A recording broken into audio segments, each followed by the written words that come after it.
안녕하십니까.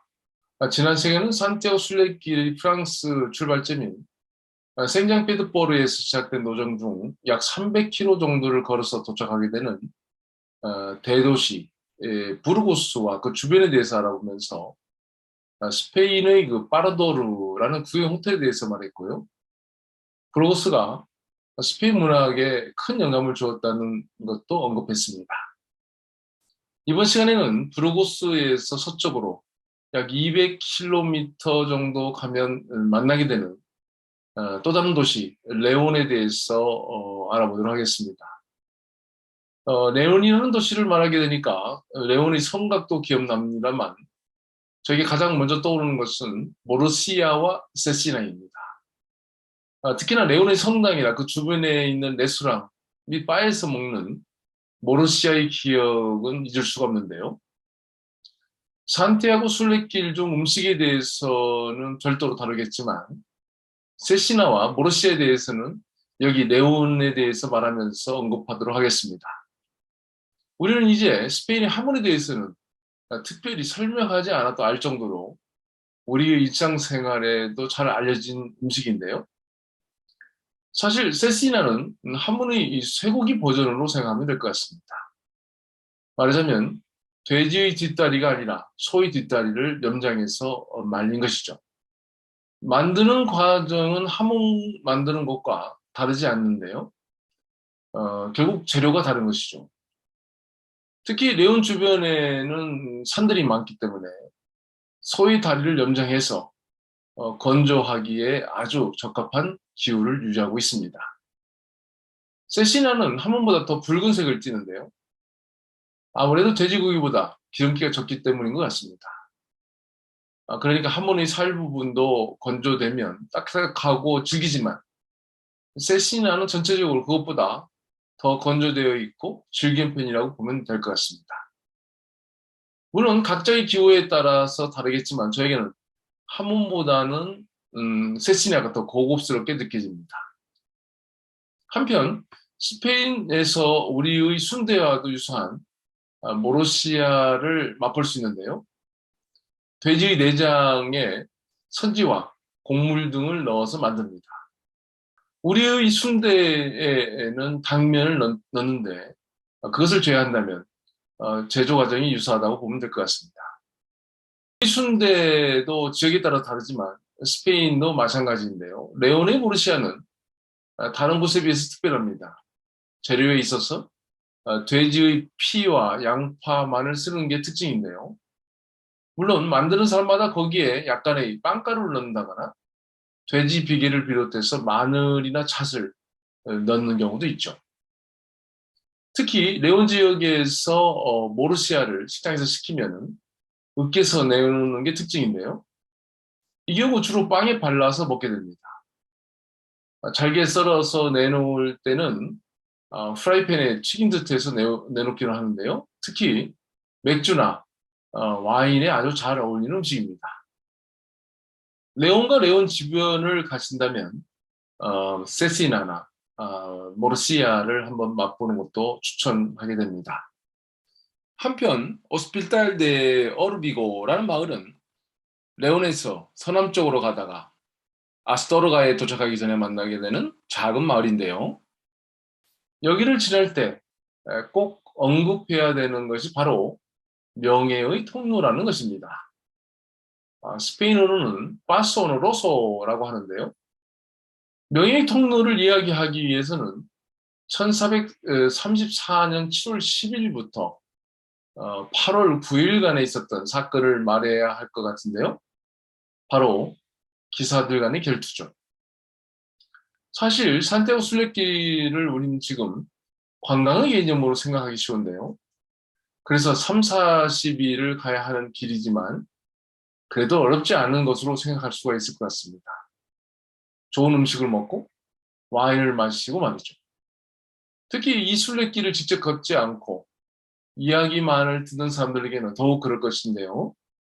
낭만적인 느낌만 드는 것이죠. 그러나 실제로 이 길은 쉬운 길만은 아니죠. 단조로움이 계속되기도 하고요. 기상이변을 겪기도 하죠. 물론 늦은 가을이나 겨울에 걷는 것은 아주 위험한 길이 될 것 같습니다. 아울러 산티아고 순례길에는 순례자들만이 있는 게 아니겠죠. 마을과 마을을 지나면서 수많은 문제와 사건들이 발생하게 되고요. 도둑이나 강도, 폭도, 그리고 거린들이나 폭력을 하는 사람들을 만날 수가 있을 것 같습니다. 이것은 과거에도 그랬고 지금도 그 가능성은 늘 있죠. 그렇게 과거 예루살렘이나 로마로 가는 순례길 중간에도 종교인들이거나 사람들이 자발적으로 순례자를 보호하는 일들을 역사적으로 해왔고요. 스페인의 산티아고 순례길도 예외는 아니었던 것입니다. 그러다 보니 주로 젊은이들 사이에서 자치방범대와 같은 조직을 만들었는데요. 말하자면 귀족 출신을 중심으로 기사단이 된 것이고요. 산티아고 기사단도 그 뿌리는 바로 이런 조직에서 나왔다고 볼 수 있겠습니다. 이렇게 조직된 기사단들은 각각의 구역을 지키게 되었던 것이죠. 이렇게 조직된 기사단들은 원래 순례자들을 지켜주기 위해서 시작됐지만 젊은 사람들이다 보니 서로 경쟁하고 싶은 마음이 생길 수도 있고 다른 기사단과 이해관계가 충돌할 수도 있고요. 갈등 관계에 있을 수도 있었다고 볼 수 있겠죠. 오스피탈 데 오르비고의 명예의 통로가 바로 이런 배경에서 나온 것입니다. 레온의 부유한 가문 출신의 돈 수에로 데 키뇨네스라는 젊은이가 있었는데요. 주변의 기사들과 대기를 제안하게 됩니다.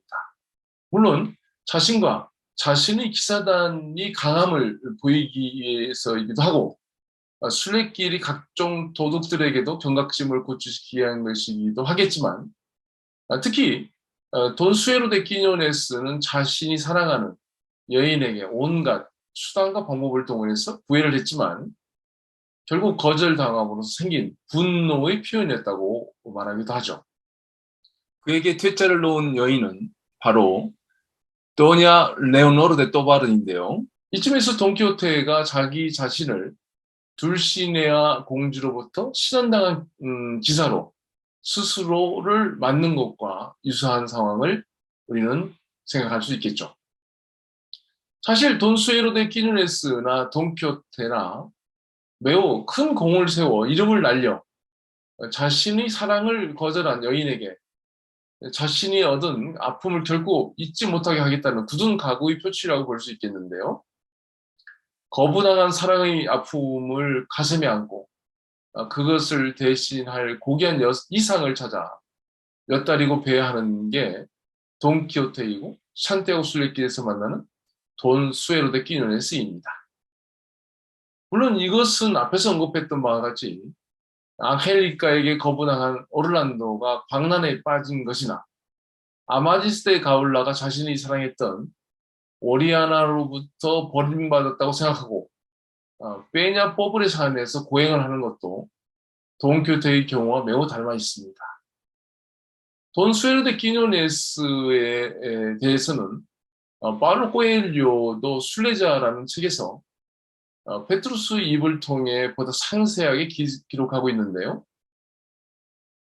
이렇게 해서 순례길이 모든 기사 중에서 누가 가장 강하고 용감한지를 가리기 위해 결투를 제안한 돈 수에로 데 키뇨네스에 대해 자존심 강한 주변의 기사들이 모이기 시작하고 그에게 도전한 기사들은 이 돈 수에로 데 키뇨네스가 모두 이기자 스페인과 포르투갈은 물론 점차 멀리 프랑스, 이태리 그리고 영국에서까지 기사들이 찾아오고 장군과 군인 그리고 강도들까지 찾아와서 결투하게 하는 그런 이야기가 여기에 담겨져 있습니다. 그는 산티아고 데 콤포스텔라의 성유골함에 금목걸이를 바쳤다고 하고요. 그 목걸이는 오늘날까지 야고보의 흉상을 장식하고 있죠. 이 흥미로운 돈 수에로 데 키뇨네스에 대해서 세르반테스는 돈키호테에서 빼놓을 수가 없었겠죠. 사실 앞에서 설명한 것처럼 돈키호테의 광기는 돈 수에로 데 키뇨네스의 그것과 매우 닮았다는 점에서 전적으로 거기에 영향을 받았다고 할 수 있고요.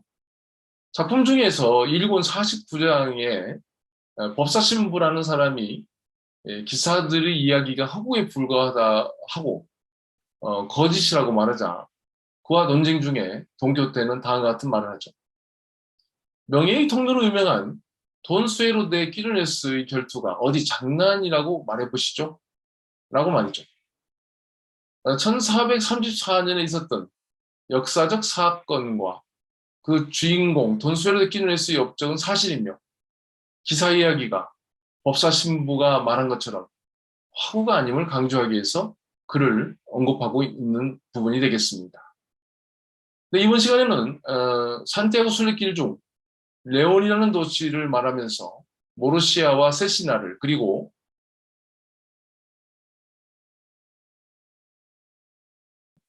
돈키호테와 매우 닮아 있는 돈 수에로 데 끼뇨네스라는 기사와 바스 오노로소 즉 명예의 통로에 대해서 알아봤습니다. 감사합니다.